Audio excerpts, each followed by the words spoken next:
আপনারা ভিডিওটি সকলে হয়তো দেখেছেন। আসলে রাজবাড়িতে সন্ত্রাসী কিছু বাহিনী তৈরি হয়েছে বিন্দুপাড়ায়। এরা বিন্দুপাড়া সন্ত্রাসী বাহিনী যেখানে সেখানে কুপিয়ে বেড়ায়।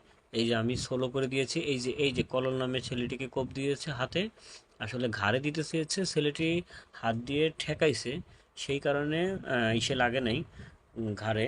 আমি আবারও একটু টেনে দিয়েছি, আপনারা দেখেন তো চিনতে পারেন কিনা। আসলে বিন্দুপাড়ার সন্ত্রাসী বাহিনী এরা খুবই ভয়ানক সন্ত্রাসী। এই যে কোপটা দিচ্ছে, এই যে আমি সোলো করে দিয়েছি আপনাদের সুবিধার স্বার্থে, যাতে চিনতে পারেন। এই যে এখনই শুরু হবে আসল কাহিনী। এই যে হ্যাঁ, এখন ঢুকবে। এই যে হলো ওই লম্বা করে দিয়ে ছেলেটার, ওর হচ্ছে মেন ভূমিকা। ওলো বলতেছে আয় দোকান থেকে বাড়া।